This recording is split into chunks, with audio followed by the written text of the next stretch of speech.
हालात हैं कि जो सैलाब के इलाक़ा जात हैं वहाँ शदीद किस्म की लूटमारी भी चल रही है। मतलब मुझे समझ नहीं आती, हमारे यहाँ बिल्कुल ऐसे होता है कि जैसे ट्रेन का कहीं हादसा हो जाए तो लोग क्या काम करते हैं कि उस ट्रेन को लूटना शुरू कर देते हैं, मरे हुए लोगों की बालियाँ नोचना शुरू कर देते हैं। और ये सब कुछ जितने भी ट्रक वहाँ इमदादी उसके जा रहे हैं वो कह रहे हैं, ये पूरी रिपोर्ट्स हैं कि उन पे हमला कर दिया जाता है, उनको वो सिक्योर डिलीवरी नहीं कर पाते उन लोगों के लिए जो रियल में अफेक्टेड हैं। मतलब कि लॉ एंड ऑर्डर सैलाब ज़दा इलाक़ों से मुकम्मल तौर पर ख़त्म हो चुका है। किसी किस्म का लॉ ऑर्डर नहीं है, किसी किस्म की लॉ एंड ऑर्डर की एडहेरेंस नहीं है, कानून नाम की चीज़ है ही नहीं। और हैरानी की बात होती है कि जब सैलाब का कोई रास्ता होता है, चीज़ें कोई प्लानिंग नहीं थी। जो बड़े इन्फ्लुएंशियल लोग थे ख़ास तौर पर बलूचिस्तान में, अपनी मर्ज़ी से ये बांध तोड़ दिए गए, अपनी मर्ज़ी से चीज़ें तोड़ दी गई, अपनी मर्ज़ी से पानी को डाइवर्ट कर दिया गया, अपनी मर्ज़ी से जो है उधर डाइवर्ट करके शहर के शहर तबाह कर दिए गए। ख़ास तौर पर तौंसा में ये रिपोर्ट्स थी और बलूचिस्तान के इलाक़ों में भी। और कहीं भी सरकार नाम की चीज़ नज़र नहीं आई सिवाय चंद हेलीकॉप्टर फिरतों के। फ़ौजी जवानों ने ज़रूर मदद की, लोगों की जानें बचाईं, लेकिन ओवरऑल एडमिनिस्ट्रेटिव फेलियर नज़र आया। और अब जो लोग इमदाद का सामान लेकर भी जाते हैं, ट्रक को लोग पड़ जाते हैं और फिर आपको चीखती हुई रोती हुई कुछ वीडियोस नज़र आती हैं जो कहती हैं कि जी हम तक सामान नहीं पहुंचा। तो जहाँ भी खैमे लगाए जाते हैं या यूनाइटेड नेशंस काम करती है, UNHCR काम करती है, WHO काम करती है, जहाँ भी इंसानी अलमिया जन्म ले रहा होता है, वहाँ जब ये वाला आंसर भी साथ हो जाता है तो हालात बहुत ख़राब हो जाते हैं।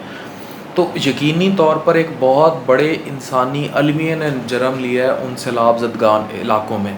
जब ये पानी उतरेगा, ये दोबारा उन लोगों की जब रिहेबिलिटेशन का अमल होगा, ये बड़ा ख़तरनाक साबित होगा।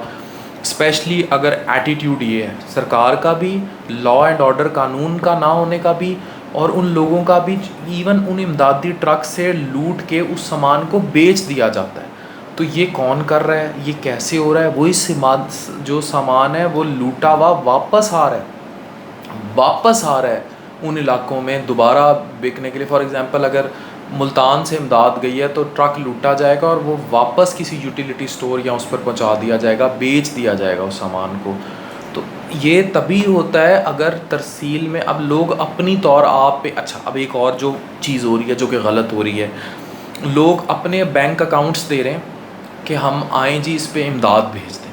अब जो बाहर ओवरसीज़ बैठे हैं, जो वो लोग बैठे हैं जो लोगों की रियल में मदद करना चाहते हैं, आप कोई भी मदद करें बग़ैर किसी रजिस्टर्ड फाउंडेशन के ना करें, शख्सी को ना करें।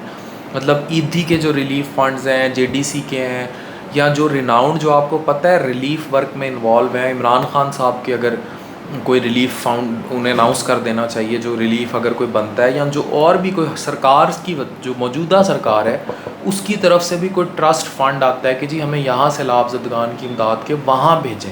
ये जो लोग अपने ज़ाती अकाउंट्स भेज रहे हैं, लोग उनमें पैसे भेज रहे हैं, अगर आपका बहुत पर्सनल ट्रस्ट है उस शख्स पर, तब आपको पता है कि वो वाकई इस पैसे की खुर्द-बुर्द नहीं कर, तब तो आप कर सकते हैं।